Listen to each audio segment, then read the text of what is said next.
Today we're going to talk about some learning strategies.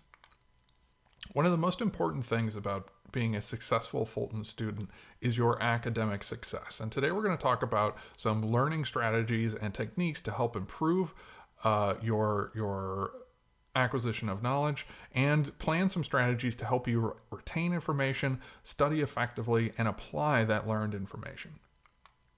The general concept here is that there are two kinds of memory in your brain. There's short-term memory and there's long-term memory.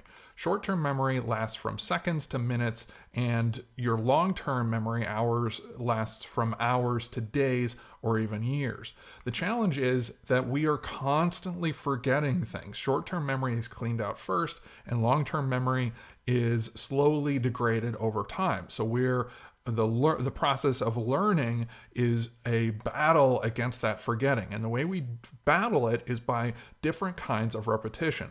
The only way that we get information from our short-term memory into long-term memory and maintain it in long-term memory is through recall and reprocessing. So recall is remembering something, actively remembering something you've done before, not just rereading it, but actively remembering it, going in search of it and accessing it, and then reprocessing it, either turning into something else or reconnecting it to a different piece of existing knowledge. This interrupts the forgetting process and makes information more salient and more easier to find, and make sure that you don't forget it ever.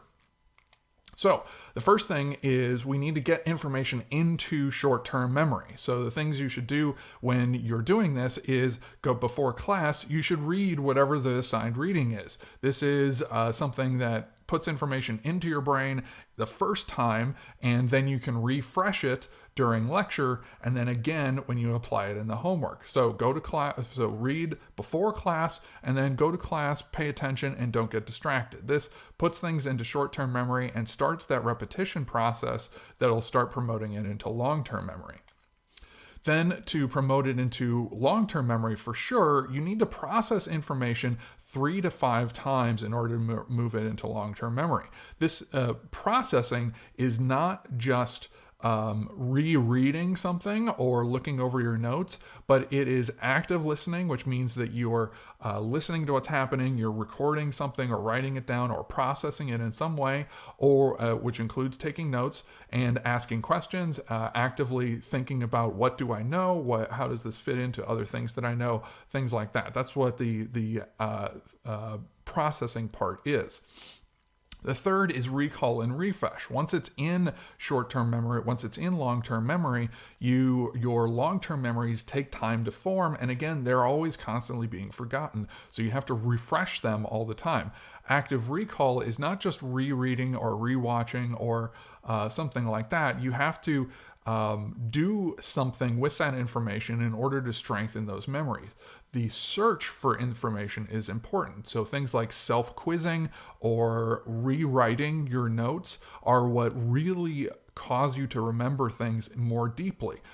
If you just reread something, there's been a bunch of studies that does absolutely nothing, right? If you're cramming by rereading the textbook or you're rereading your notes, that's not really doing anything for you. You have to reprocess it into some way. You have to translate the notes into a different form or do practice problems or something like that. The act of searching for that information is what really firms up the memories in your long-term memory. So some strategies are, within 24 hours of lecture, summarize your notes, reprocess them into some other form, just a little outline of what it is, what the basic concepts were. Within a week, if your instructor doesn't give you a quiz, do a self-quiz of your own. Like try to write the questions that you would do and come back to them later and try to answer them yourself. It sounds trivial, but that act of reprocessing it, making the quiz questions, and then finding the answers to those quiz questions later allows you to re-engage that. And don't just say, oh, I found the answer, but actually write down the answer. The act of translating it from one form to another, that reprocessing, is what firms it up in your mind. And the best thing ever is to teach someone else. You will never forget something that you taught to someone else. And it doesn't have to be an actual person. You could explain it to a rubber duck sitting on your desk, and that would help, because you're trying to describe what it is that you're doing, and you process it so much that you're never, ever going to forget it. The fourth thing is to apply it. Once you've got it in long-term memory, apply it. And your class is sort of set up for the start and the end points here, right? We present information for you to read and you see it in lecture, and then we ask you to apply it long later, but you have to fill in the gaps in between. The homework is designed to apply it, and projects as well as quizzes, that helps, again, reprocess that information so that you're committing it to long-term memory and you'll never forget it. And I'm even doing it to you now as I keep repeating the same concepts over and over again, because I want you to remember these things. These are things that are important about how you learn. Note-taking itself is a skill that is learned. Writing effective notes, not just whatever is being said, but what are the important points and how are they processed, is a skill that you should learn.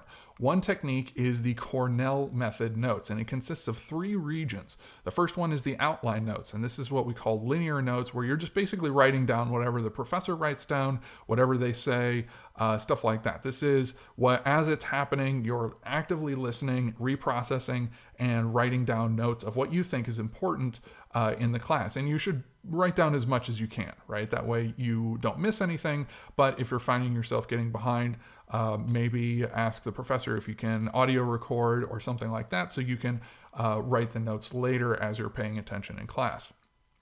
Then there's the cues section, and the cues section is a border on the third left side of the page, and what this is a place where you can take your outline notes and then summarize what is there within within a few hours after class. This is your first reprocessing, and what you should write in the cues area is things like the quiz questions you could self-quiz yourself on, or basic fundamental concepts that you think are important in the class, or the sort of high-level summary or notes. It's like writing an index as you go, and it's a good place to reprocess, again, those outline notes, pulling out the salient information, the most important points.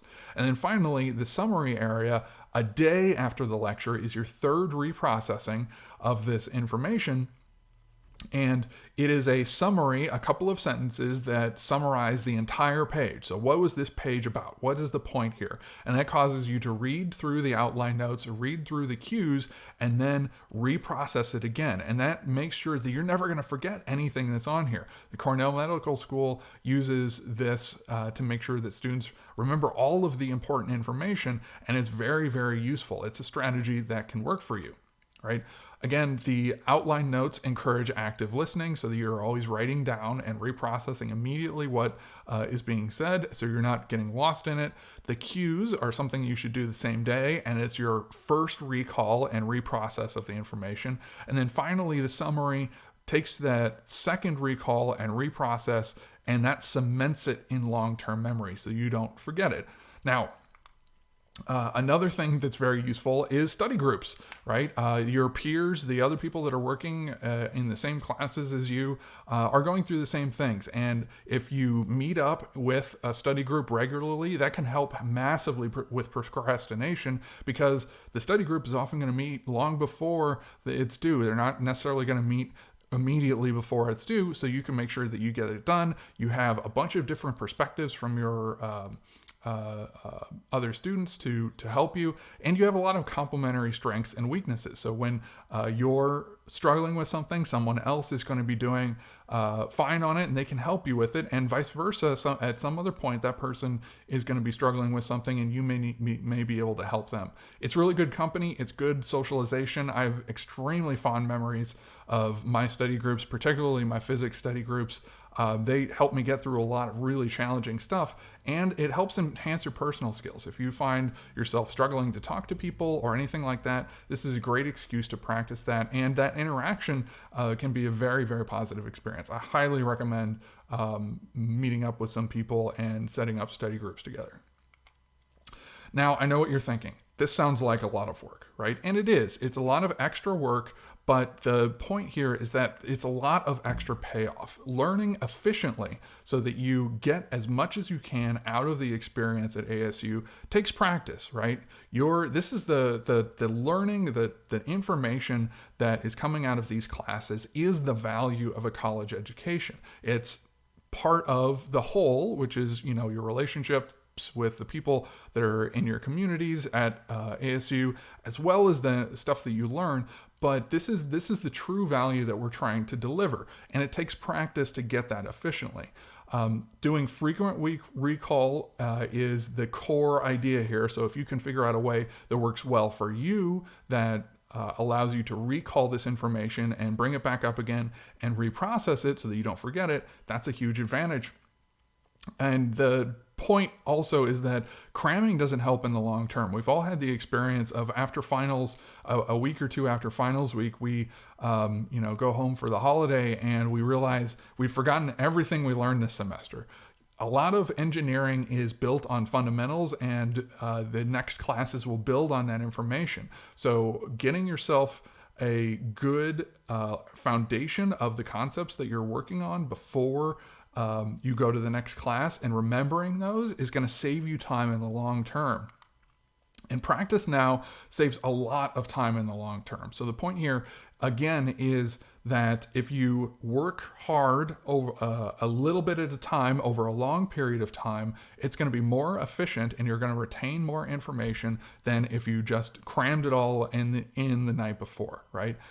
It's going to take more time, but the feeling of having something done, of having confidence in your knowledge, in having time when everybody else is panicking during finals week or before a big project is due, is the best feeling in the world. By doing this stuff and spreading it out over time, you lessen the stress on yourself and you can increase your probability of success in your classes. The best way to do this is to develop a habit of it. And the best way to develop any habit is to set small goals that are achievable, make sure you achieve them, and then follow up with larger and larger goals, right? So the first thing is to set a low bar at first. Do something like prep one reading or note pages or notes for one class this week, right? Do this for just one class, right? See what works for you. Does it feel stupid? Pick your most challenging class and try to dedicate the resources to it. And then take an examination. Did it work? Did it feel like you knew more? Did you do better on the quiz next week, right? Track your achievement, see if it works, and then set the bar higher. Try to do it for 3 classes and see if you get better. And basically what you want to do is keep it up. You want to keep track of your success. If you're not seeing results, try something else. And remember to celebrate your successes. If you did this for all of your classes and you're managing it well and all this information is coming in and you're retaining it, that is a great achievement. A lot of other people are struggling with that, and it's important to realize that if you're doing this and doing it well, you should celebrate your successes here, right? Again, the point is that there's a lot of different ways. Everybody learns differently. Everybody has different strengths about learning. And the point is to find what works for you. This is some very basics. This is what has worked for me. And this is what is recommended based off of a lot of our understanding about how people learn from psychology and neuroscience. But this may not work for you depending on your own background and your learning style. So the point is to find out what does work for you. If it's a different note-taking tool, if it's a different time management tool, anything like that, we've provided some extra resources in the assignments this week. Check out what works for you and stick to it. I think you'll find that it makes learning at ASU much more enjoyable.